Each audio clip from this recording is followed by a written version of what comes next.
Good. Welcome everybody to the fifth webinar PICASSO is organizing about policy issues related to EU-US collaboration. This one is focused on digital communities. I'm just checking. Margot, can I switch the slides myself? I think so, right? Yes. Yeah. So excellent. So this webinar is looking at aspects of 5G, big data, and Internet of Things developments that, in a way, have very much influenced how digital communities can develop over time and how they have been developing. At the same time, digital communities also come with requirements that can be served even better by technology. So for this webinar, we'll have probably a little bit more guests joining later. We had about 50 registrants, and at the moment there's 5 guests plus 3 speakers. The speakers for this are me, Maarten Botteman. I have the pleasure of chairing the PICASSO Policy Expert Group, and I do this together with Jonathan Cave, who is also working with me, but also at the University of Warwick, and Glenn Ricard from US Ignite. At the end of the presentation, and this presentation will be available from the website as well, there's a little bit more background on us. Also on the call are Avri Doria and Dave Farber, also distinguished participants to the expert group. So first we'll talk about the policy aspects, and then we'll focus in on the 3 domains. And you're all invited to share in that discussion. The best way forward is probably that you hit the comment box for the chat and raise your hand in that way. You'll get the word when appropriate, and in that way we hope to be able to take you through the document, to learn from you, and to get to sharpen the document even wider for distribution after this. All the data will be available from the PICASSO website. That means the report. That means a report on this webinar itself, and ultimately also I think also the recording of the meeting, but Margot can confirm or deny that later. So the project PICASSO in brief is a support action funded by the European Commission, and we are in the final stage. We've been working together since January 2016, bringing together experts from all over the place, particularly focused around the subjects that I mentioned, and really we've had 2 conferences in Washington DC. We have a 3rd one coming up. All information on that is on the website as well. And the key message is really that collaboration between the EU and US can help better reflect socioeconomic and technological realities, and to improve the contribution of ICT to something we know is really a global development.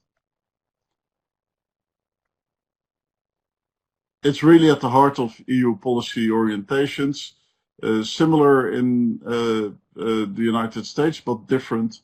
The focus is really on the digital single market, with high support for industry 4.0, smart cities, big data, and all developments that come to this. A lot of focus on what digital can bring to society. PICASSO focuses on 5G networks, big data, and Internet of Things, and then specifically cyber physical systems, which in a way are systems of things. that together have one function, like a car, like a factory, or maybe even an infrastructure. So the dialogue, for the policy dialogue so far has been looking in principle to privacy, security, to standards, and to also the use of spectrum, which is of increasing importance. And all these subjects also come back when we talk about digital communities. These are the 3 expert groups, bring together about 25 experts in total. And with that, I would like to go to Margot. Yes. Margot Bezzi from APRI Yes. is supporting the webinar in technical sense and the communications around it. And after that, we'll go into the content. Margot, Yes. can you take us in how to even better use this system? Exactly. Just a few hints for the end of this interactive webinar in order to tell you how to best contribute. So there are 2 ways. Either you can write in the chat field at the bottom of the page, or you can raise your hand pushing on the correspective button on the top center of the page. And then we will allow you the possibility to speak. Of course, if you want to speak and not write, make sure that your microphone is activated here on the top. It means pushing on the button and make it become green. So then we can hear you. And that's it. I leave the floor back to Martin, starting with the real content of the webinar itself. Thank you, Martin. Thank you very much for this. This coming section will present together, Jonathan and I, and I'll introduce a slide and leave it to Jonathan for comments. Again, if you have any remarks, questions, or input, feel free to use the chat. We are with a small group of people, so for as far as possible, let's try to just make it interactive from the outset. So why is this focus on digital communities? Well, basically it's because we believe that digital communities will continue to evolve because of a progressive digitization of what's already there, communities that exist, increasingly using digital means, but also because of the intentional creation of new and explicitly digital communities. And we also think new things will develop over time, made possible by the new possibilities without us even knowing that would happen. The popularity of SMS is such a thing, and that's a very simple example that for communities is in a much larger context. So the aim is really to establish a framework for the consideration of issues through US ICT-oriented research collaboration. Sounds like Jonathan, you have your microphone. Yeah, I just wanted to make a very yes. Oh, okay. Yes. I just wanted to make a small comment on the emergence of new communities. In some cases, communities have pre-existing communities have, by using digital means, tried to reach out beyond, let's say, their narrow geographic confines to other groups of people. An example would be something like Connemara Online, which was addressed to the diaspora from a small village in the west of Ireland, many of whose people had gone out around the world. So they put up a what's called a hyperlocal media platform to reach out to those people, and found that once the platform was in place, all kinds of new conversations were taking place. The other thing that goes along with that is that the notion of community in the digital world may be somewhat different than the notion of community in physical space. In physical space, people tend to have very broadband connections. They share all kinds of things with each other, the good things and the bad things, and then they have to learn to deal with those things. Digital communities can be much more specialized, so that I can interact with a certain group of people, for example, about, I don't know, cybersecurity, and not have to know anything about their taste in music or food or noisy cars or barking dogs. So that, it may be a good thing, it may be a bad thing. It's just that we're recognizing that the addition of a digital overlay changes something in the nature of community and the contribution community can make to the resolution of social problems. So that's it for that. I'll shut up till.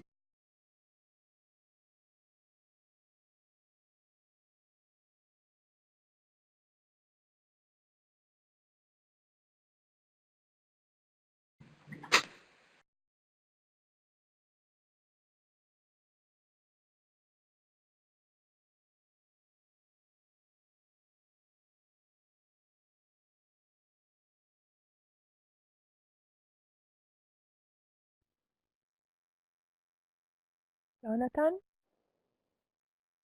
Shall I change the slide for you? Yeah, no. Okay, it's all right. Martin didn't unmute himself. So,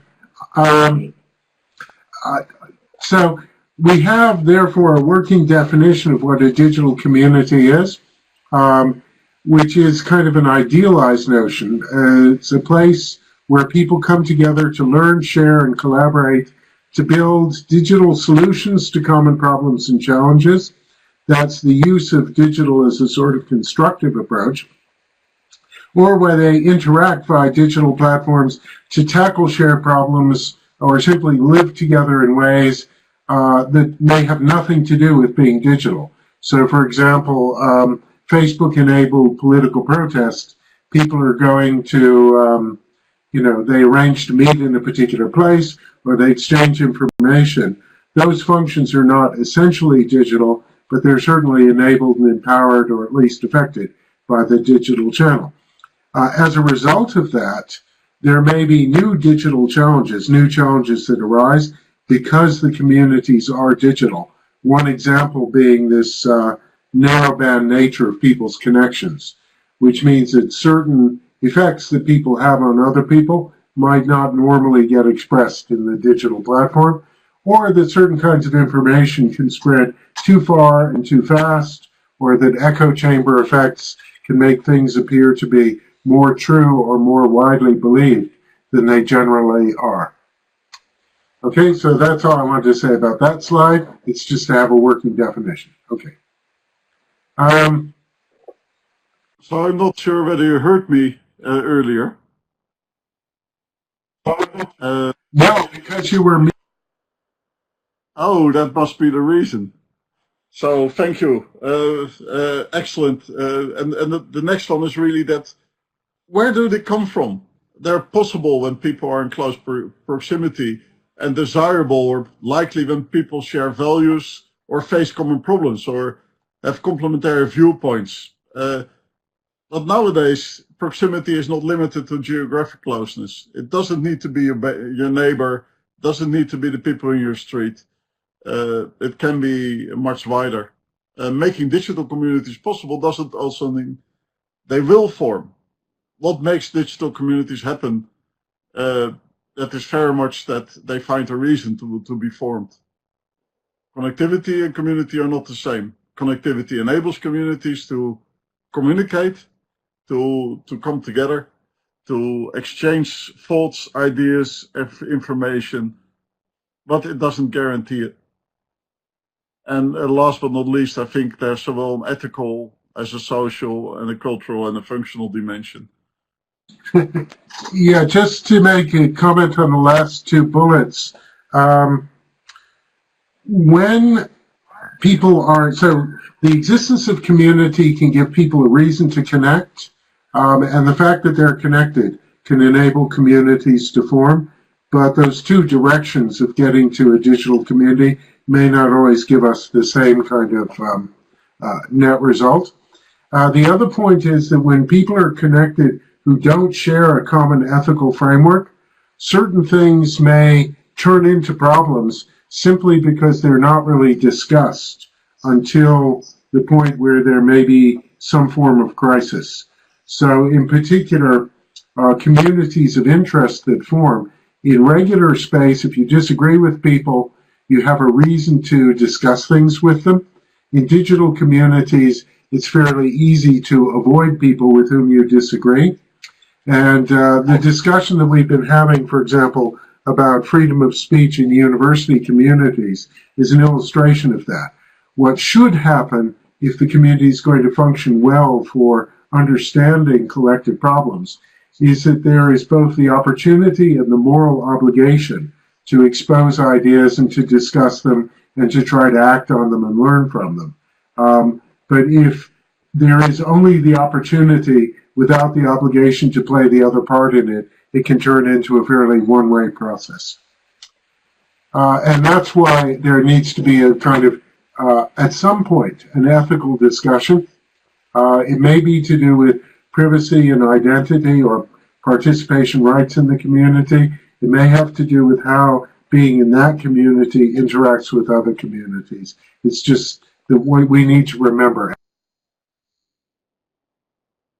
Yes, thank you. And now we're going to discuss the policy aspects. So we go over privacy, security, standards, and spectrum. Jonathan, I'll leave the floor to you and jump in. You're doing very well. Very well. Okay, right. Well, privacy is something that's attracted intense attention around the world, and it's an active area of policy debate, not least because the information that we would like to keep private or treat as personal information is protected under different legal structures and different fundamental conceptions in the US and the EU. But of course, the nature of digital communities, or indeed the provisioning of services to digital communities even located in one jurisdiction, crosses other jurisdictions, and the data move around, and the data are analyzed oftentimes by automated processes or algorithms that are either not visible to the people who are expected to give consent to the processing or not understandable by them. And this has taken effect in the form of a couple of legal instruments, large-scale legal instruments. And I mentioned here the GDPR, which takes effect on the 25th of this month, and the U.S. Cloud Act, which was recently passed by the Congress. We will be having a session at our workshop in Washington devoted to the intersection of these two particular acts. But the point basically is that people are very aware of privacy, perhaps more than they would have been before, because in addition to the instances that keep coming up, like the Facebook Cambridge Analytics case in which data were collected, data that were not necessarily regarded as private at the outset. It's not like your bank account data. It's simply data that you created through interacting with the system. But these data do carry the possibility of being analyzed in ways that give control of what your data means to somebody else. And you haven't been involved in that process. So the fact that there is a case like this, the fact that it has led to wholesale personnel and perhaps even policy changes at large firms like Facebook, and the fact that the firm Cambridge Analytics no longer exists are instances of the importance of these issues. But for all of us in Europe, there's an even more pressing thing, which is that every time we turn on our email, we're now inundated by requests for explicit consent from all different kinds of databases and mailing lists of whose existence we're only dimly aware, who are now hurrying to get us signed up or opted out before the GDPR comes into effect. And this is, as I say, it's not limited to classical personally identifiable information. My interests may be affected in other ways than by identifying me. The data about which I ought to be sensitive go far beyond the things that I would have been aware of before. It may be, for example, that CCTV footage allows people to analyze my gait as I walk and from that to infer certain things about my physical health, even about my mental health, that I would not necessarily wish to have commonly known. And because this is information collected in the public space, it may not be information over which I have effective control. But the basic point is more and more stuff is digitized. Once it's digitized, it can be analyzed. And the nature of this analysis may not be adequately controlled in the way that we have controlled things in the past. And that's led to the notion that in addition to this idea that we should each have responsibility for control of our data, there's also this idea that certain protections to enable us to play those roles and carry that legal responsibility need to be built into the system from the outset at the level of infrastructures to make sure that the data doesn't leak and can be traced, but also in terms of the services and applications that we run on top of this infrastructure. And this in turn affects digital communities because the notion of community is bound up with the notion of trust. And when we give each other our names or our addresses or anything personal about ourselves, we're concerned not only with the use that other person may make of them, but whether those data may leak over to somebody else. So it's not just binary pairings or direct relationships that are involved. It really is this more extended network, which is what we mean by community. Okay, that's what I wanted to say about privacy. Martin, do you have a comment? Or I think you're doing very well. I'll take you through to the next slide. okay. Security. Okay, now, in a certain sense, security and privacy are just different versions of the same thing. That same thing, in the sense of information security, is controls on access to information or data. From the privacy point of view, these are a specific class of data, and the question is, it focuses on, can somebody else see or modify my personal data? In security is more broadly based in two senses. One is that I'm equally concerned with whether I will continue to have access to the data, the devices, or the services that are involved. And the second one is that it's much more obvious that the security is not just about the information, but about these cyber-physical systems and other systems, about the enterprise or organization of which I am a part, which may not be a natural person. And moreover, that security, at least as much as privacy, and perhaps even more so, is something like a state of mind. And one specific instance of this will be the security of devices in the Internet of Things or in cyber-physical systems more generally. When they are open to the Internet, they are not entirely controlled. In fact, it's essential to their functioning that they respond to things in their environment. So when we speak about autonomous devices, that's a slight misnomer. It means that there may not be controlled by a person or the person who owns them. It doesn't mean that they are not influenced or their actions wholly determined by the actions of other devices to which they are connected, information that flows through to them, or the people who are on the other end of those devices or information flows. The way we've traditionally dealt with security is by making people accountable for taking security measures. Generally, we would hope that the people that we can make accountable because we can reach them are the same as the people who can take effective security measures, and maybe even the ones who either directly or through contract or relationships are affected by these security measures. But increasingly, those different notions of who should bear the liability fly apart, and we have to be careful about finding relevant parties that we can usefully make accountable. An example of this would be things like liability rules for controlling security issues related to autonomous vehicles, where the information is controlled by the manufacturer of the device. The insurance company bears the financial responsibility, but it is the driver, or rather the owner of the vehicle, who in law normally bears this responsibility, even though they can't know what's gone wrong, and their interests aren't even directly affected by it. So much of the same kinds of things that we can do for privacy, we can do for security, in particular enabling security by default in various systems. And if we do that, then on top of that baseline level, local communities can build local solutions, which is particularly important because one of the key community services to its members is directly a sense of security. It is a place of home, a place where they have to let you in, a place which ensures that you have access to certain local public goods or food security or what have you. So, okay, Martin, comment? Yeah, no, I think that it's very important to realize that this is really underlying the society that we're building, because when we started with communication technologies, it was built on trust in people that were connected. And now we're becoming increasingly dependent on the internet.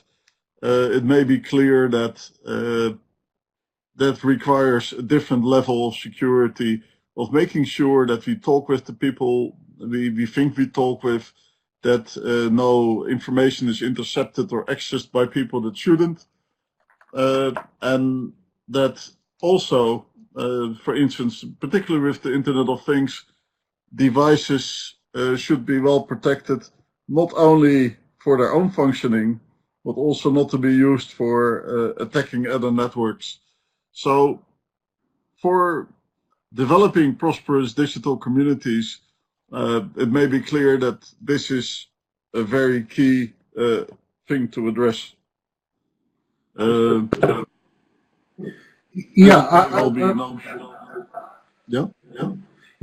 would agree. I think one particularly important point is if you're interacting with people, knowing who they are or what they are, particularly if they're people with distinguished standing in the community.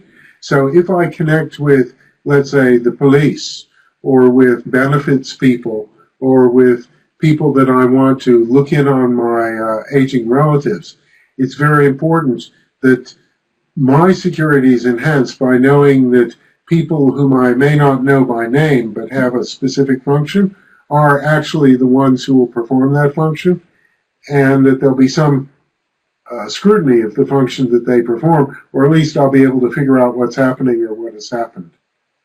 And so identity and security are probably also particularly connected in communities in ways that they might not be, for example, in commercial transactions. And lo and behold, so with standards. Standards help to make it possible for us to secure communities even more. Just noting that on the security analysis, Dave has played a major role, and for standardization, Avery, also on the call, played a major role. So I'd love to open the floor later on also to their thoughts specifically on these aspects with regards to digital communities. So you're pre-warned. I'll ask you later. For standardization, it's clear that much ICT leads to the use of same devices for different applications and also in different sectors. So how do you make sure that these are technologies that are scalable, interoperable, that privacy and security are built in from the outset? Very much it's the crossovers that argue also for a network structure of standardization, as opposed to how it all started to be with federated or hierarchical structure, as came to be when we were starting to connect the old telephone lines, for instance. Jonathan, anything to add? Couple of small observations. The first is that at some level, standards are a way of sharing intellectual property. You can think of them as a sort of collectively owned counterparts to the more exclusive property rights that attach to things like patents. So if a patent is an exclusive and transferable property right, a standard is one that's shared by anyone who chooses to adhere to that standard, particularly if it is an open standard. The second thing is that if we think about standards in the intuitive rather than the formal sense, the standards that are appropriate for one sector may not be appropriate for other sectors. So, for example, if we think about something like financial data or health data, the standards of privacy and security that are appropriate may be very different. For example, with financial data, typically they are restricted to the people involved in economic transactions of one form or another. This may include things like taxes and so on, but not everything. There has to be some discretion given. With medical data, it's different in the sense that people may not wish their health data to be generally shared. They may particularly not wish them to be shared with insurance companies except under limited conditions. But with respect to healthcare providers, maximum sharing is the appropriate standard that should be applied. And so if you build in a technical solution which is based on keeping data locked up or insisting on very high levels of continuous and informed consent, those may not work for all types of systems.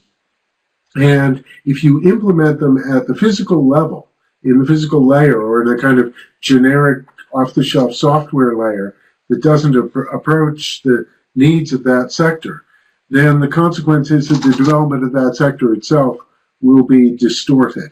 So it's not obvious that everything should scale.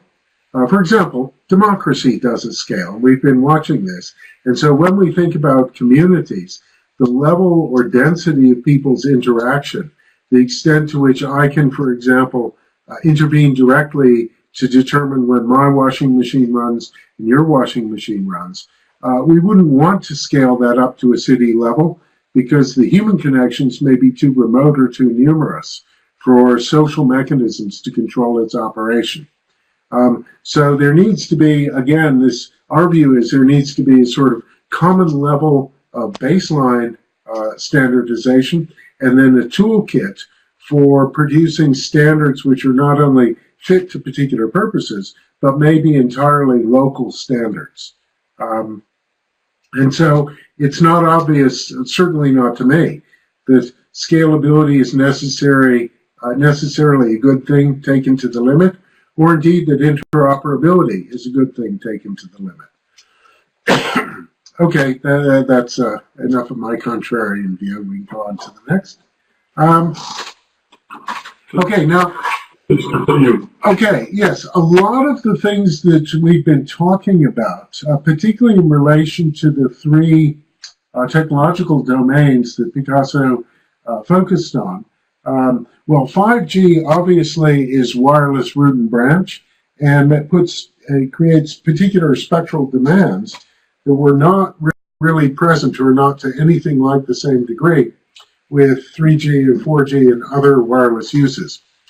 But IoT CPS things, particularly for smaller devices or devices that are linked up into larger, more extended systems, the only practical mode of connection is at least locally wireless. In other words, you might have big backbones connecting different towns and cities, but it may be much more effective to distribute signals locally through wireless methods. And as these things develop, and the same thing is true, of course, for the large-scale data flows that come when these devices act as sensors and actuators and begin to send messages back and forth all the time and all over the place. It's just easier to install, cheaper to install the necessary infrastructure. It's much easier to update it because you don't have lots of physical capital that requires replacement. And in many ways, it's easier to maintain. So this means there's an increasing demand for spectrum for different uses, not all of which coexist equally happily. Part of this increasing demand we can meet by using higher frequencies, but even when we can't go when it's not appropriate or when the higher frequencies aren't available or otherwise used, there are other ways of making more efficient use of existing resources, the ideal being to give each user in each application the impression when they come to use the system of a virtually unlimited bandwidth that doesn't require them to make lots of technical decisions, or at least not the human beings to make them.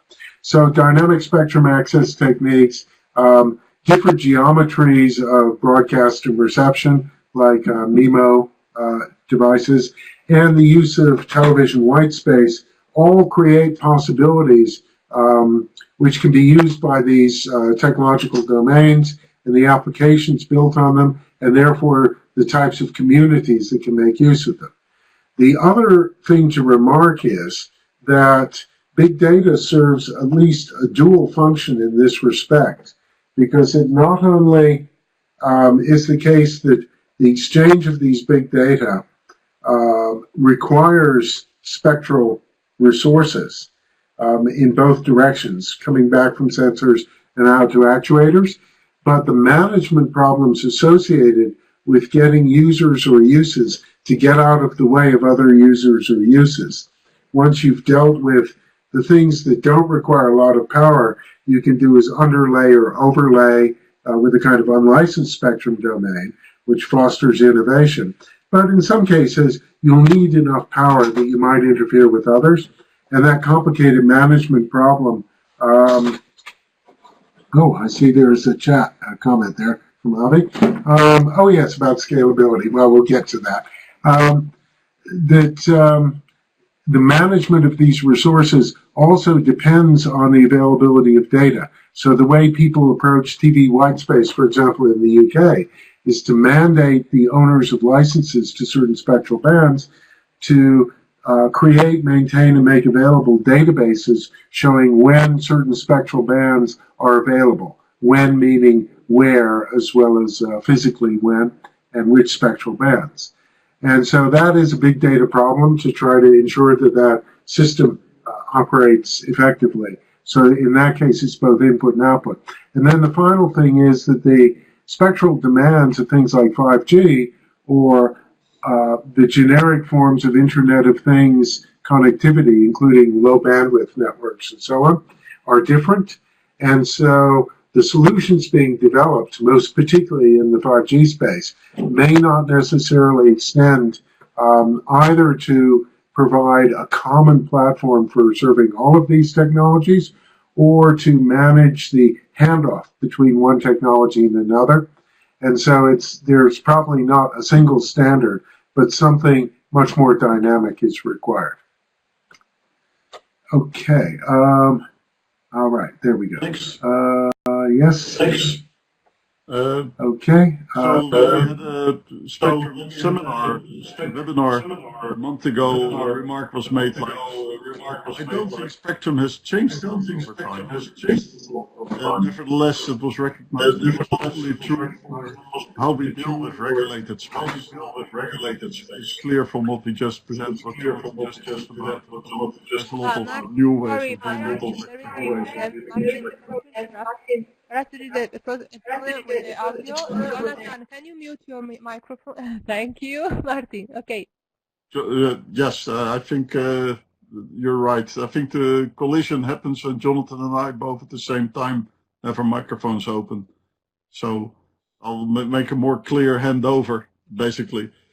So from here, what we want to do is also touch upon the three PICASSO domains, and that sketches the full picture. After that, we'll move to Glenn, who will provide us insight from what is happening in the US, and that is then coming together in a future outlook. So it's clear that the role of 5G in building digital communities in particular is about connectivity. It will increase connectivity once rolled out, not only for massive applications like sharing data, little bits of data, but often or even not that often, and critical applications that really need to be exactly on time and with adequate bandwidth, ranging from all kind of operations with machines to ultimately things like, I don't know, operations of people, where it's very important that the observations are continuously on because lives are directly at stake.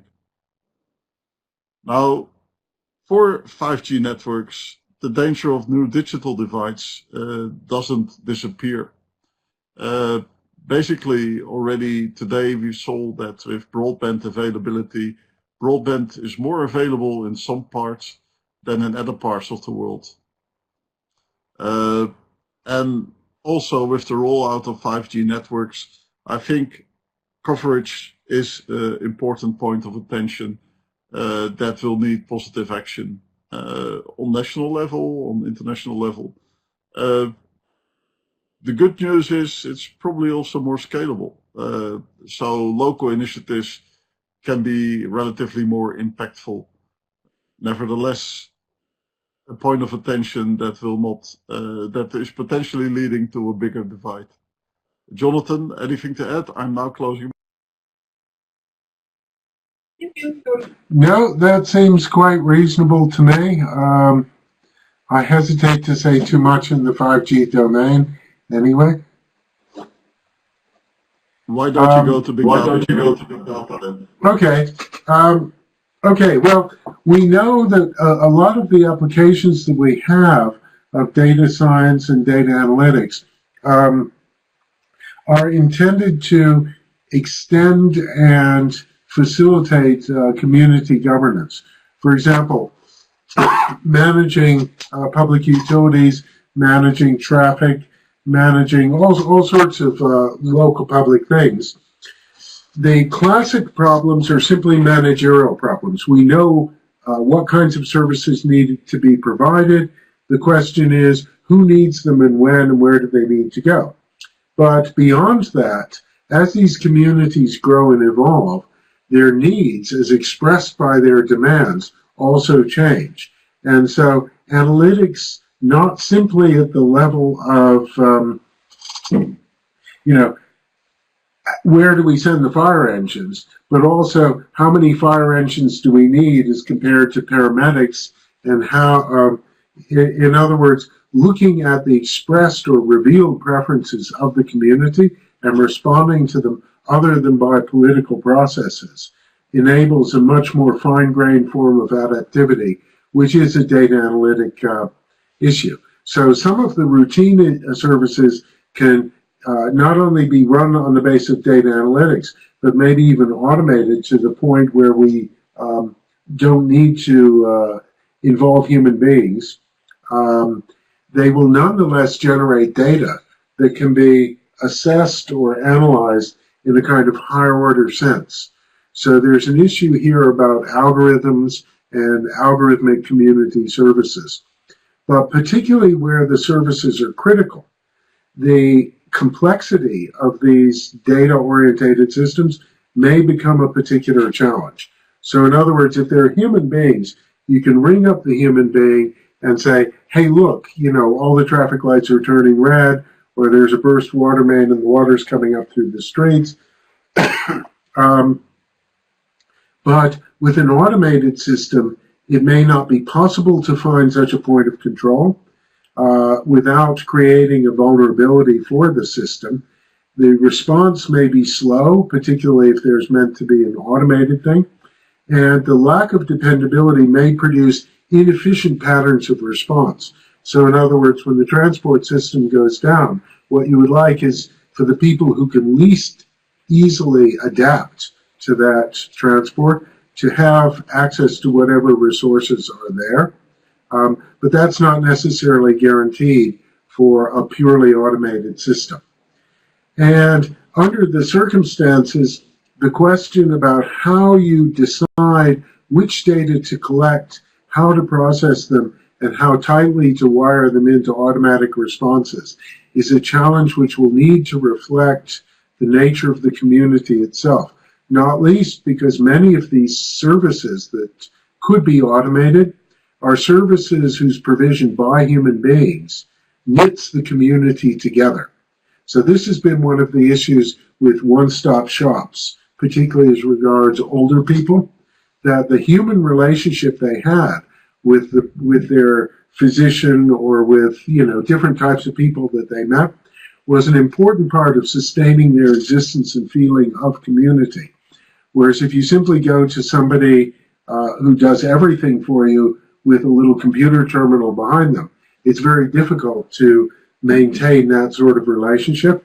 So the human notion of efficiency may not always work with the machine notion of efficiency. And there's a delicate question about how you find out about what kind of community you wish to have.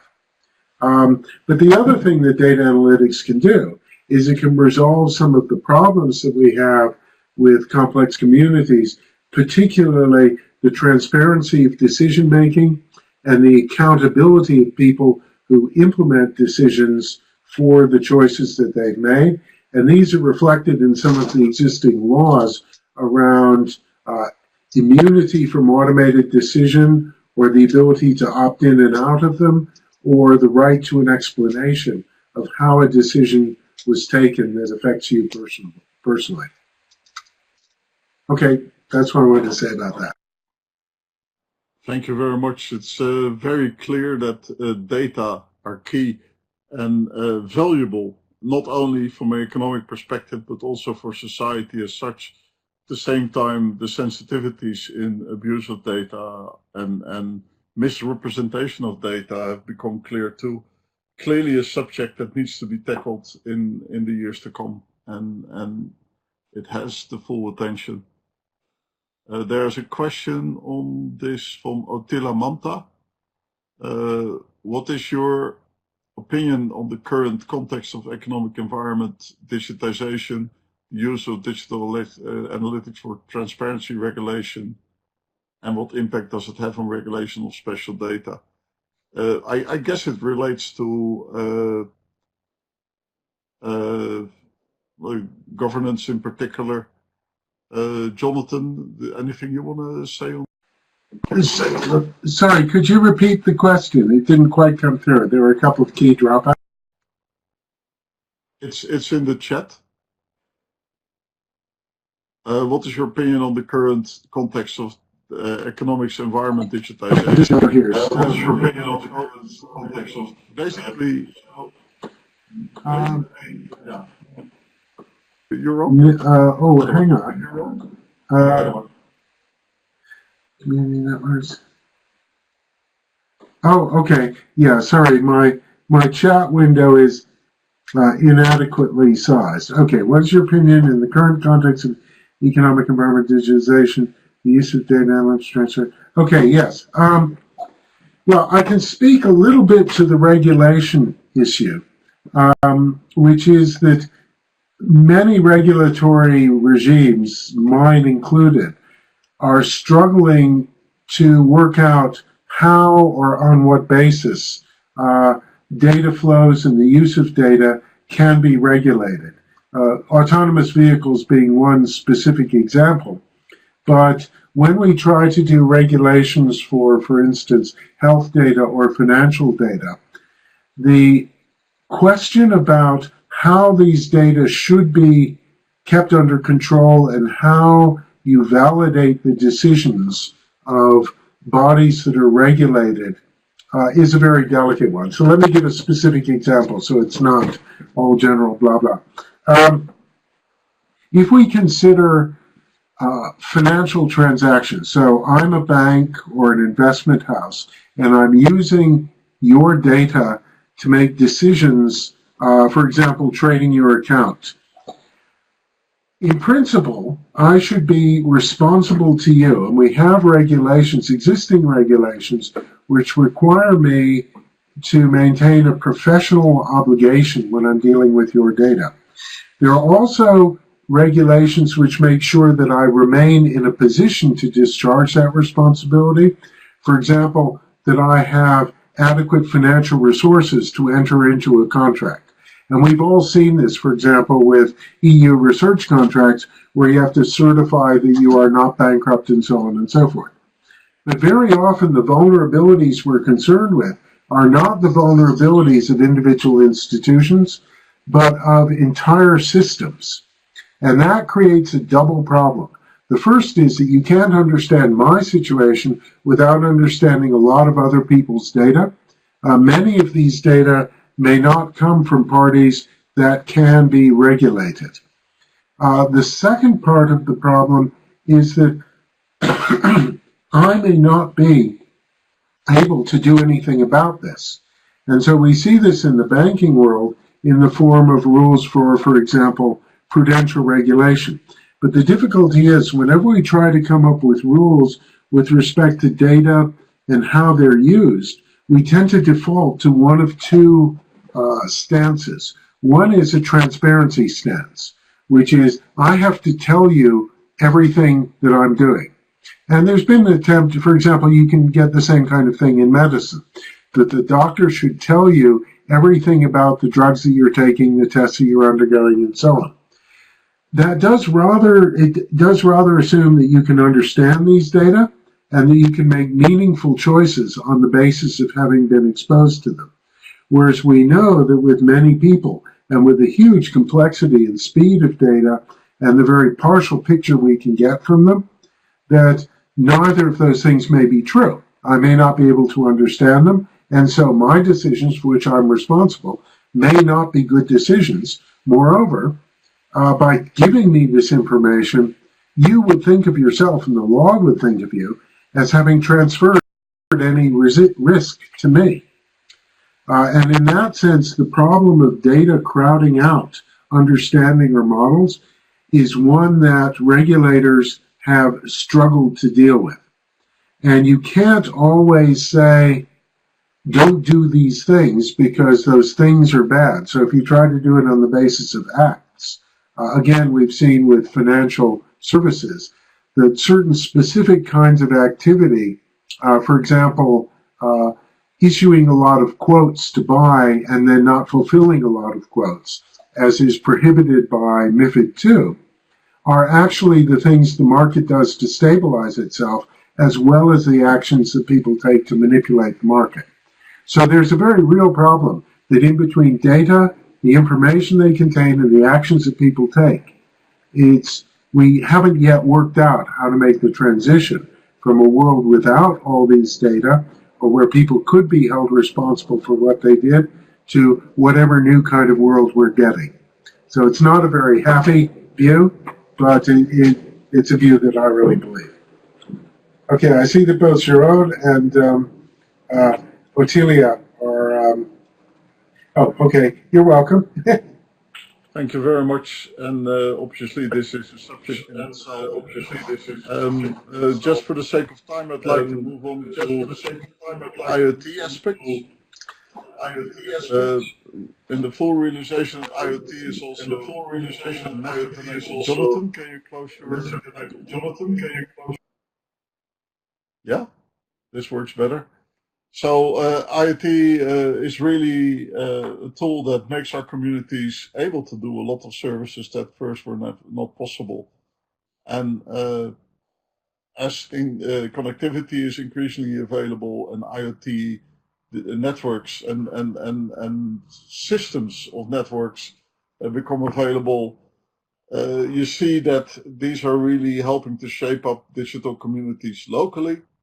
In particular, joint management of the local space, exchanges ranging from security to waste management, etc. But also to deal with issues in terms of digital communities that may not have the same proximity in sharing data about weather, maybe even cameras. So sharing of devices also becomes a cloud of IoT for communities that can be accessed by multiple people at times. And all this requires, again, it cannot be said often enough, security. Otherwise, solutions will not be sustainable on this. Jonathan, any last remarks from you before we move on to Glenn? And to get a view on what plays in I guess the I guess I would simply stress that the Internet of Things, or in particular cyber physical systems, when they're shared and control and information are shared with other users and other purposes, may not behave in the way in which they were designed. This may be a very useful thing, the repurposing of these devices or the creation of networks of devices that have emergent properties that were not there in the original design, maybe couldn't even be imagined, is a really delightful and promising sort of prospect. And so in that sense, the fact that the Internet of Things is a platform for communities to grow on is, I think, something we need to bear in mind, rather than thinking of them only in their original specified terms. But okay, I'm happy to turn it over to Glenn.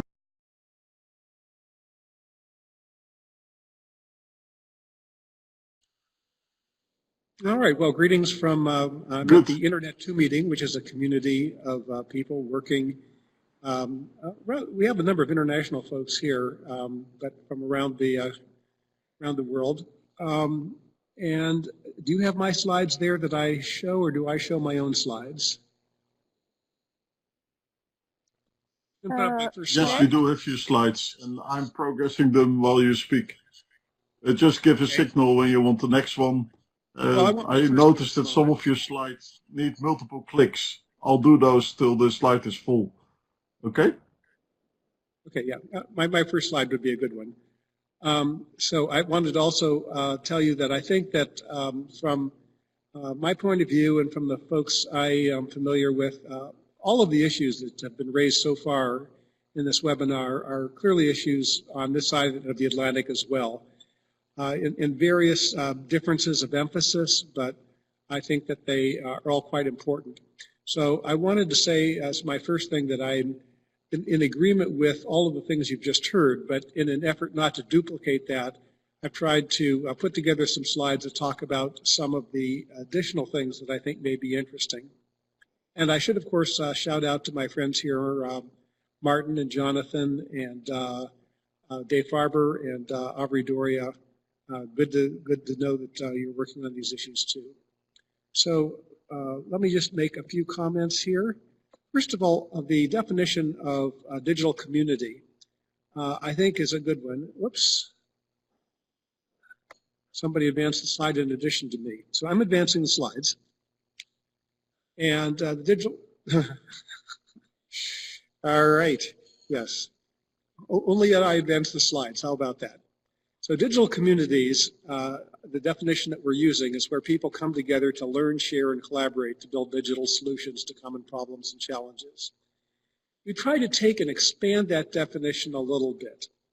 One of the things that's happened in digital communities is that we've begun to segment the population into different categories with different beliefs, and the people who get together tend to hear their own social beliefs, maybe from their own economic stratum, and we end up with less of a community conversation in the original sense of community than we've had before. And that's, of course, great, because people who are interested in genealogy have never had a better opportunity to talk to other folks interested in genealogy. People who do Ironman marathons have never had a better opportunity to be connected to other folks who are doing Ironman marathons. But the traditional community speech has in some ways been torn asunder by the digital communities that are interest-based. So one of the things that we're trying at US Ignite and supported by the National Science Foundation is to see if we can support digital communities of the original variety. So we're working on communities that might be innovation districts, or cities, metropolitan areas, or our geographical divisions of counties, or states, or Native American First Nation tribes. So can we reinforce the traditional notion of community in a digital way? And we think that that's not only in the social way I've been talking about, but also in an economic way. Can we, in many cities in the United States, we've had an organization called the Rotary, where business people get together and they do business with each other to boost the local economy. Is there a corresponding idea to boost local digital economies that we can use the notion of digital communities to support? Can digital communities support the social and economic bonds that are formed typically between neighbors, businesses who do business with each other, and so forth? So that's the context for what we're looking at here. I wanted to make some comments on where we were with broadband in the United States. We're actually doing pretty well. The percentage of the population in the United States that has access to 25 megabits per second down, 3 megabits per second up, fixed, that means that you might have to be at home to get that, is now at 92.3%. Now, we're not happy until that's going to get to 100%, and there are plans to get to 100% by means of using the Connect America Fund, which is a tax on all telecommunications in the United States. And the tax does go to supporting the higher cost connections that are necessary. It used to be higher cost telephone connections. That money has now been moved to higher cost internet connections. 90.8% has access to at least 50 megabits per second down, 5 megabits per second up. I'm talking to you on an 80 megabit per second connection, so I turned up the video quality quite high. And if you're also connected at a good connection right now, you should have fairly good video quality. There's also the question about, can we get that broadband when we're in motion, when we're away from home? What about the internet that follows us? And that's a smaller percentage. It's 85.3% of the population has access to 10 megabits per second down, 3 megabits per second up cellular connections. And all of these are based on in ideal situations, so it might be that you can't get quite that connectivity. But that is concerning because the 85.3% is definitely lower than we'd like to see it, because we believe that many of the digital community activities are going to be in motion, the connected vehicles, the ability to connect to one another when you're traveling, when you're downtown, when you're shopping, when you're doing business with your partners and you're in their spaces.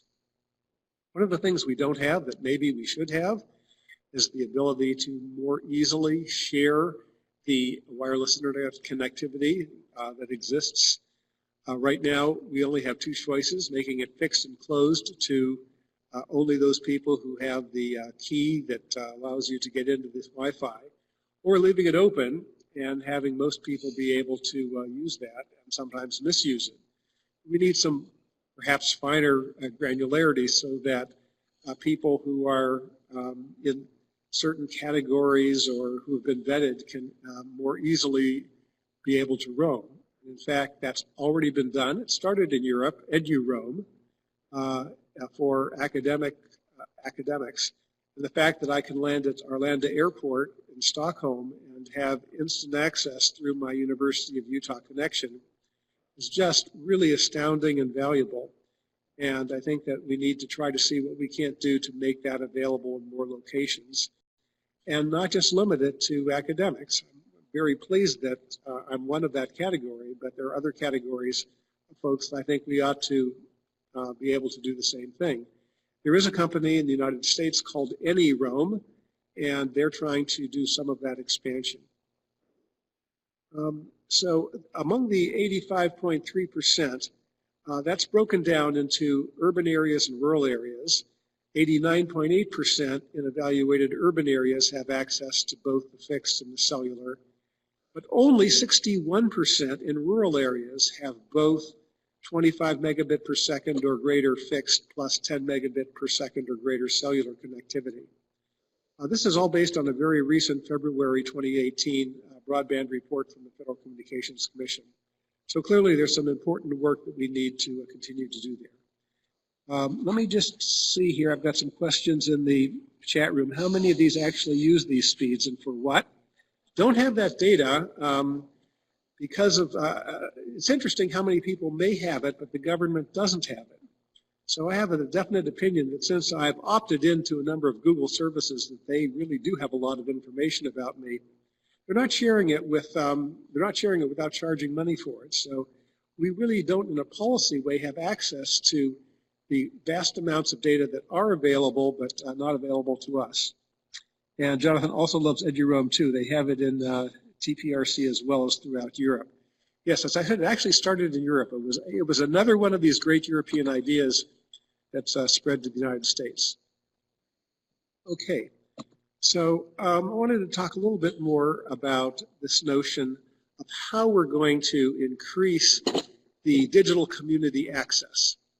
And one of the main directions right now, it's being advocated primarily through an organization called Shelby, the Schools Healthcare Libraries Association, is bringing those folks together. We have a national broadband plan that called for all community anchor institutions, and again, those are schools, libraries, health clinics, community colleges, for all of these community anchors to have gigabit connectivity by the year 2020. And if we can get that there, we note that 95% of the US population is in the same zip code as a community anchor. So we ought to be able to push those numbers we saw, about 89%, up to about 95%, if we have the policy that we will help to subsidize community anchor connections. And that's something that we think there's a significant chance that we can get enacted, at least in the United States, as a way of dealing with some of the numbers you saw on the previous slide. Fixed wireless and or TV white space could cover the rest of the distance. That could be the last kilometer and can connect 80% of rural America, which, remember, getting the 60% to 80% would really be very important to go and be able to make that happen. So, Jonathan, you are typing.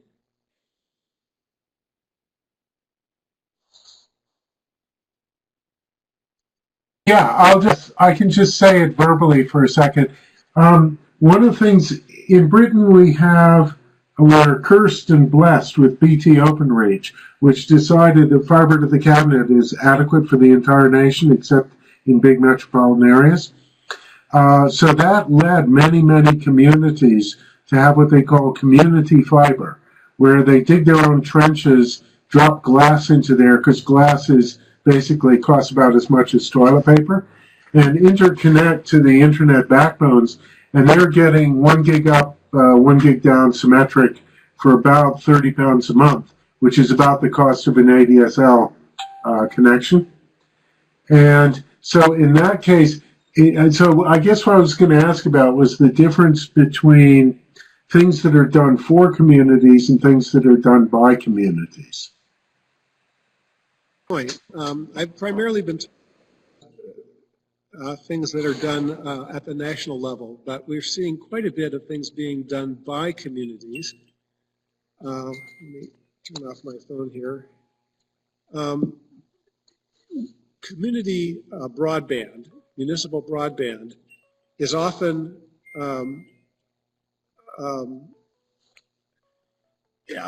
the best solution where it is allowed in the United States. And I should mention that the Federal Communications Commission does have the ability to regulate what happens nationally, but telecommunications is inherently in the United States a state's prerogative. And so most of the regulation is on a state-by-state basis, which means it varies quite a bit on that state-by-state basis. About half of the United States states allow for municipal broadband, and that has proven to be a very low-cost, very high-speed broadband. So, for example, in Idaho, the town of Ammon, Idaho, is offering broadband for $35 per month, open access, and then you can add internet to that at a gigabit rate for 25 more US dollars. So for a total of about 60 US dollars, you get a gigabit up, gigabit down, symmetric, and it's done over an open access community broadband. So those kinds of things are very important. There are about 100 of them across the United States. On the other hand, we have about another half of the states where the incumbents have said you will be hurting the current telecommunications infrastructure if you allow people to opt out.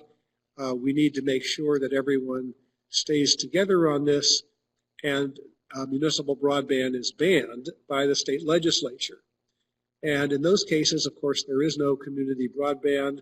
Sometimes there was one early and it's been grandfathered in, but that's a considerable drag on communities doing this for themselves.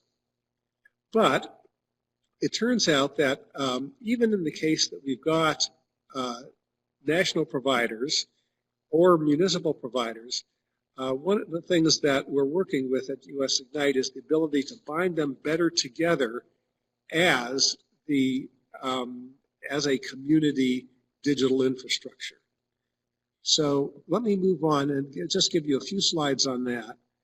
I know that we have to finish up here in about 19 minutes. Glenn, please allow me to say, yeah, max 15 left. Okay? Okay, about 5 minutes here on Digital Town Square, if that's okay.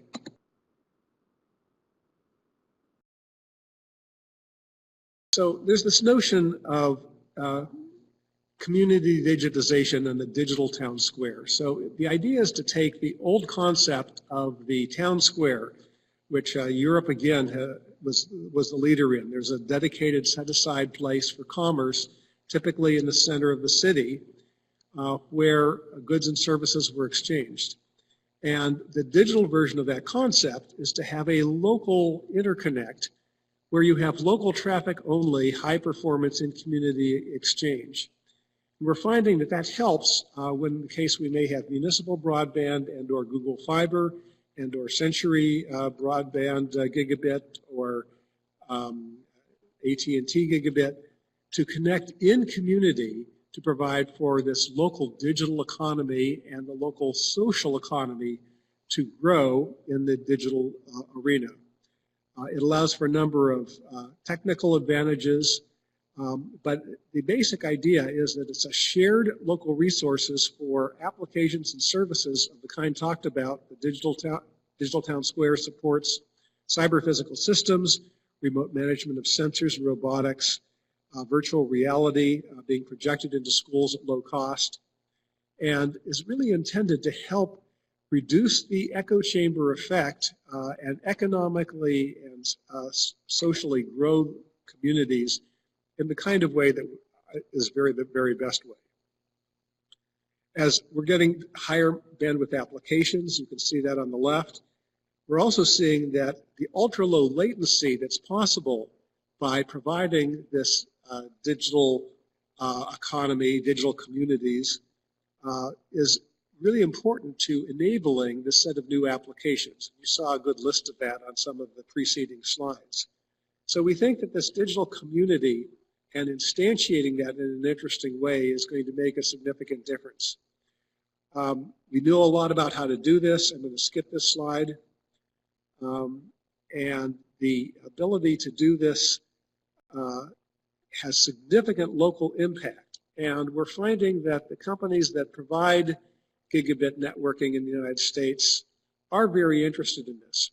And when we talk about IoT, the IoT data is really only interesting in the local area. It's very heavily localized.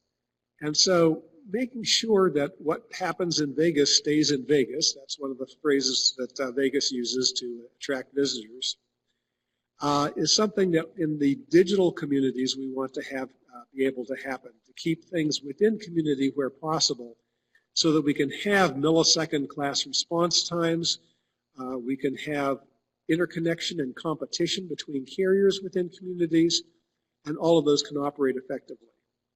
So we're currently running an experiment, I'm just going to skip this, where we're doing this. eventually in 25 U.S. cities, but right now the number of communities that are being connected, I have a map here someplace, I'm going to get to it in a second. What we're showing in this picture is that the Digital Town Square interconnects the carriers already present in that community. But I just wanted to show you where the cities are in the United States where this is happening. The people who are interconnecting tend to be not only the carriers, but existing advanced universities, large companies, school systems, museums, other community anchors, the city's own network, vendors providing smart city services. If we were going into this in detail, I'd point out that it's not typical pairing. It's really something quite different.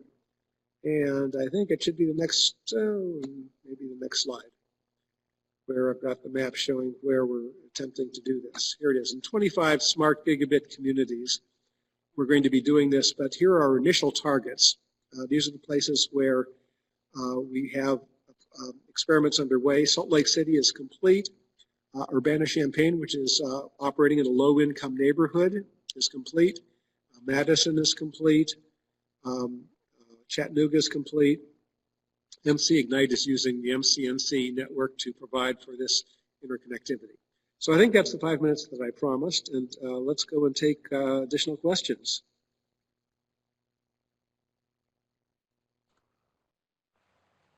Thank you, Glenn. Very, very clear, and appreciate the speeding up. It's clear a lot is happening, and this is a nice mix of communities and bigger cities. They're not different in a way. They connect. They just have different conditions, right? There's different opportunities. Urbanization is happening at an increasing rate, but it seems that digital communities have the opportunity to both intensify urbanization and to de-intensify urbanization. It seems that gigabit connectivity, as we get toward 100%, will allow people to live in more desirable areas if they believe that living in open space is more desirable, or they want more space to exercise, and still maintain a digital community with their co-workers using the technology. We also want to make sure that agriculture is able to go and use cyber-physical systems to improve not only the quality of food and quantity of food, but also to make sure that we can track and source and use big data to try to make sure that we are optimizing our food supply, not just for cost, but for nutritional health. So that's important as well. So it's a really interesting thing with two vectors going back and forth. One would argue that because of networking, you could live anywhere, which is true. And in fact, I live in Salt Lake City, even though US Ignite is headquartered in Washington, D.C. But on the other hand, it can also go and help with some of the issues of urbanization, where we can help to reduce traffic, we can help to increase connectivity and help reduce some of the partitioning and echo effects between neighborhoods that can sometimes cause disruptions.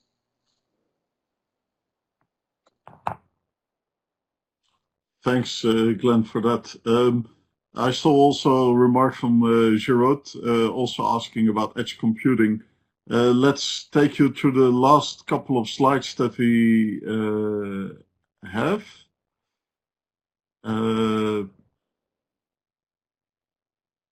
Did you want to present these as well, Glenn? Or can we move on to... Yeah, I think you should move on. I have additional slides here in case you wanted to see how it was actually implemented in Burlington, Vermont, which is a small community. Why don't we move on to the outlook and conclusions, Martin? Good, thank you. And these slides are included in the slide set that will be provided online, so you can look back and you can contact all of us, of course, after this. So just to take the outlook and conclusions forward, if we look to the future as it's emerging, we'll see that communities will shape that future we want to live in. and increasingly coordinated. People find each other and find ways to coordinate. In return, the way they shape up will be co-determined of what's made possible. And there, the warning about digital divide was as important as about security and how to deal with privacy and issues that arise. Research questions that we identified so far is indeed how to ensure that all have access to sufficiently advanced wireless systems, and what does sufficiently mean? How to make better use of unregulated space, how to make better use of available space, maybe through intelligence and communication, a clear research question. There, je wrote, the focus on edge computing and cloud sharing, essential. We need to progress on that. There's a cloud of data, but also a cloud of IoT devices that in communities and beyond communities may be shared. Again, as said, as highlighted earlier on, security, privacy, and safety are important features of this. And in addition, technology innovation research focus is really to be set in the future. Ethical limitations are to be made explicit. And for that, we strongly believe social science research will play an increasingly important role. It includes finding ways to benefit from availability of data without being bitten in the back by making all this possible. Clear recognition that needs of communities will not be the same.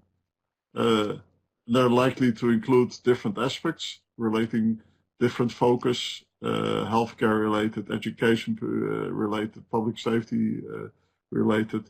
We also know that not all communities are the same. And I'm not referring to between US and Europe alone, but it's also very much within the US, within Europe, and globally. So very important to realize this in whatever we do and make it possible that communities can use tools for their benefits. Clear need for space for experimentation. And the preliminary conclusions, and then I'll ask Jonathan and then Dave and then Avery and then Glenn for their final thoughts. But that's the preliminary, the main conclusion is it's a huge opportunity to learn from practice. It's amazing how much has been done already. It's amazing to find out good practice examples coming from anywhere in the world. It's not always tested at scale, but much exists already somewhere. Social application of new technologies to address issues communities care about emerge everywhere in different places. So next to that, obviously, continued fundamental technology innovation needs to be, it will be necessary. The remarks from Jonathan on scalable are noted, but affordability and interoperability is the stay key as well. Clear example is use of power.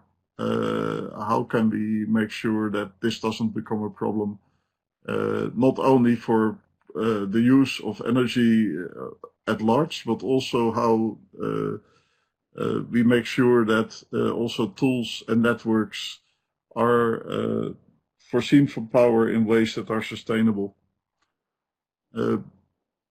It's key to take policy challenges into account because this technology isn't there for the geeks anymore.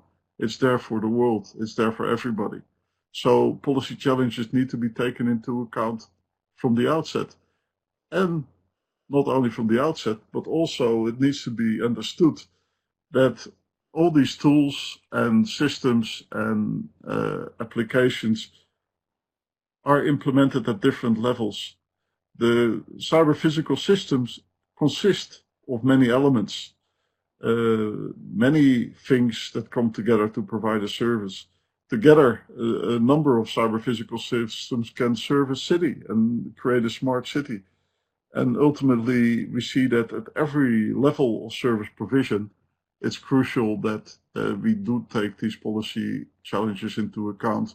We do look into privacy, safety, and security sensitivities. So there's the issues and the opportunities are global. They're not everywhere the same. And that is crucial to know.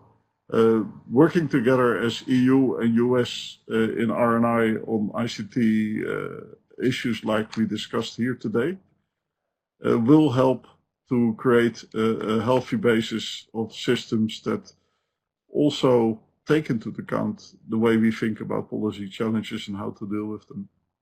So I see great opportunities for continued collaboration. I see more emphasis on social research to guide it, and the need to take policy challenges into account from the outset. Jonathan, floor is yours, and then I would like to ask Dave and Avery, and last but not least, Glenn. Okay, thank you, Martin. I'll be brief. There were just sort of 4 points I wanted briefly to touch on. It's obviously a much bigger area than we can hope to cover here. And so the first is on the scalability issue. I think I have to be clear that I don't mean that the reach of these things shouldn't aspire to be global. What I do mean is that the efficient structure of the networks may not be a clique where everyone is connected to everyone else, but may instead be local communities that are densely interconnected, but interconnected only by high-speed, relatively dumb lines. So in other words, you get a kind of small worlds configuration, which has certain kinds of advantages.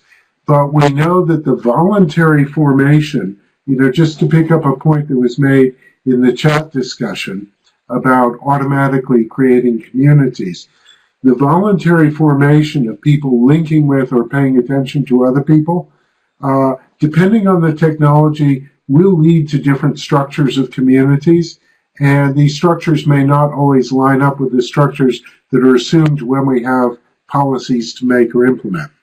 The second thing is to note that some of these special communities exist because of the nature of the common or shared interest. And one of the examples given was health. We did some projects, for example, on the use of social media among certain groups of people, for example, young people with long-term chronic conditions.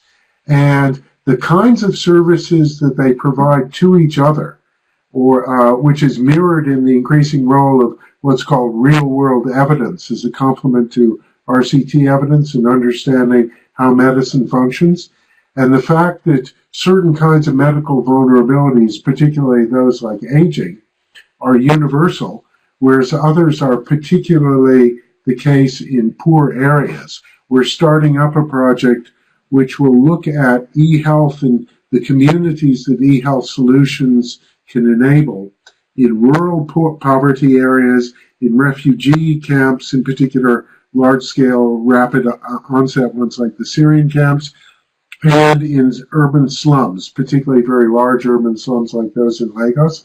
The evidence is that particularly in Africa, where mobile connectivity is ubiquitous and where internet connectivity of a form can be rapidly enabled, these structures that they give rise to and the way they function are very different than they are in the domains where these technologies and the solutions attached to them were originally devised. That brings me to the third point, which is the geekiness point, that to a certain extent, we've observed a growing mismatch between the engineers' views of how we ought to use these technologies and the ways that we would use them if left to our own devices. That tension has produced certain problems, one of them being the privacy problem.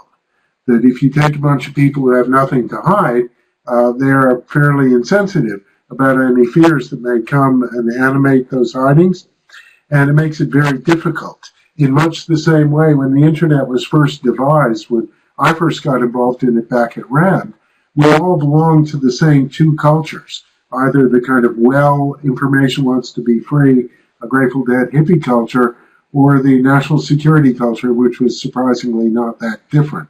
And so the capabilities that were originally built in to manage signal paths and manage different levels of security and service provision withered through not being used. And now we're having to reinvent them through legal means. So there's a kind of geekishness where the geeks themselves need to become more human. We too are becoming more geeky or more technologically aware, but not necessarily in a convergent way. And communities engaging with the human dimensions of those technologies may be the best way of resolving that gap. And finally, since we're talking about policy, I have to say that the ability of existing policy formulation mechanisms to go through and identify what problems are, why they're a problem, to make sure that the right kinds of policy entities get involved so that it's not always the telecoms people or the science and technology people who have the whip hand in all of that. And to understand what impact assessment might mean in such a complex and highly uncertain environment will require the creation of new forms of policy community that are open to science and open to engineering and also open to communities, real communities, in different ways than they've been before, and not entirely political ways. Okay, those are my concluding thoughts. Thanks a lot, Jonathan. Margot, can we get a microphone to Dave? Yes, but Dave, he shall ask for, he shall raise his hand. No, but so Dave. Otherwise, I give him. I must. I don't find him. Dave is guest Dave is two. guest two. Yes. Aha. Okay. You shall Dave, be you have a able microphone. to speak. Can you click on your microphone, Dave? Then you should be able to get it green. Okay, perhaps now. Okay, a bit louder. Can you hear me? Yeah, now Yes, yes. Thank you. Okay, I found today extremely informative. It certainly went down the right path. As many of you know, I'm about to go to Japan to head a new center at Keio University, or co-head, with Jun Murai, a center on cyber civilization. Essentially based on the same set of discussions that we've engaged in this project over the past. And today, we'll certainly build on those as we try to understand where technology and society is going.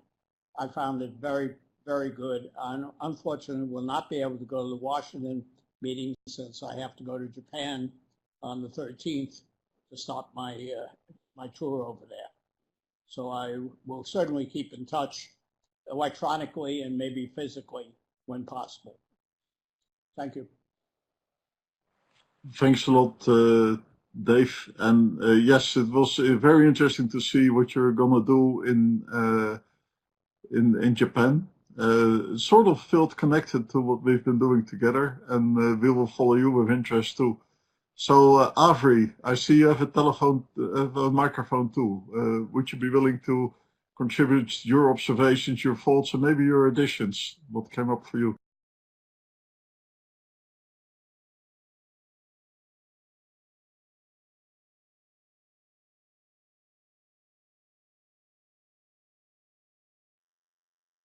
I remind Avery that if he wants to contribute, he shall activate the microphone on the top.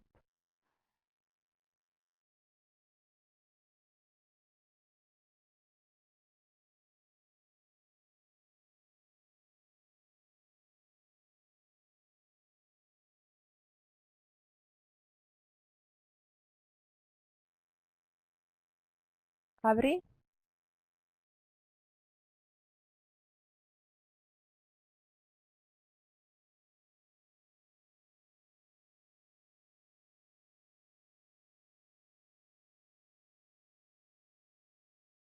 He, Can I be heard?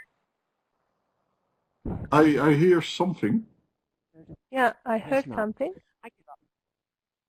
You hear Yes, I something? hear you now. You said, I guess not. Oh, okay. Yeah, Yes, I've I been hear having. something. Sounds This like is we're why in business. can I still be heard?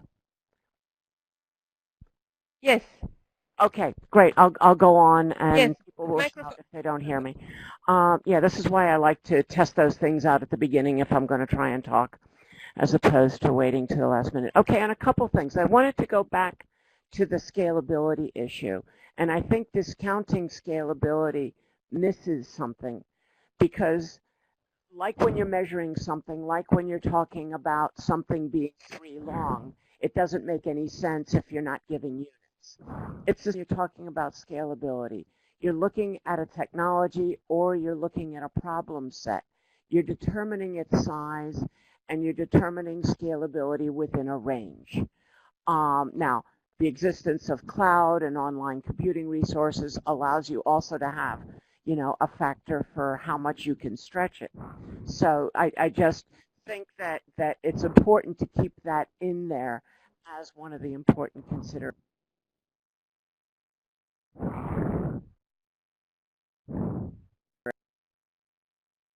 At least half within. And two points come up on it. One, community networks that We lose you on and off. We heard your point about scalability and important to be in there, and then we didn't hear you. Okay. If it's not working, it's not working. You know.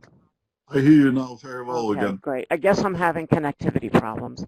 On geekiness, what I wanted to say is that within community networks, you find that the community actually becomes more and more geeky, and they end up deriving solutions, and solutions that often are not just the latest and greatest 5G, but they can be a mixture of many different solution spaces. The other thing, as I just wanted to mention, is that many of the standards organizations are taking the users into account, are putting security and privacy at multiple layers to make things safer, to make them more private. So that work is really going on. There is attention being paid to it, and to sort of try and divide between the two populations seems to me to be problematic. It's different groups of people have different sets of problems, but the geeks are not a separate population. So I guess I'll stop there. But those were two things that really struck me. I very much enjoyed the presentations, especially the discussion about what's going on in the U.S. So thank you.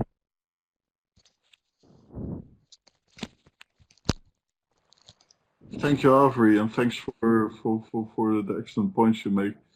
Almost sound like a geek, but that is not a bad thing. Maybe you're a good mix. And I do look forward to seeing you in DC for the Picasso conference a lot. Glenn, floor is yours for final remarks. And sorry for running late, but I really would like to give Glenn the floor as well. And after that, to people who still want to ask questions, but not run it later than another 10 minutes. Well, the room that I'm using is going to be opened up here in just about 6 minutes for other uses. So I would just like to say as a closing thing that we've had advanced networking most taken advantage of by the industrial sector. Facebook, Google, Amazon, Baidu. There's lots of services who are making money who have taken advantage of the technology very well. What we haven't done is sufficiently spurred nonprofits, governments, non-NGOs to take advantage of the technology in the same way. And I think that there's an appropriate balance that we need to strike. Thank you very much for the opportunity to participate today. Thanks, Glenn, for that, and also very happy that you can make it to DC and work with us on these issues in a wider group of researchers on the spot. I see the discussion about techies, geekies, etc. continues. I guess by some people I'm seen as a techie, but not by the people I consider techies. Just a loose remark. Anyway, thank you very much. I would like to open the floor for one or two questions. Gero, you raised an issue.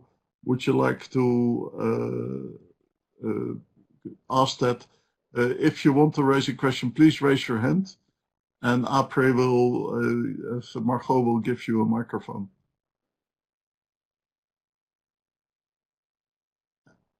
I see Gero is typing. Okay, then thank you all. I guess the time has flown as well. Thank you all presenters for the excellent presentations.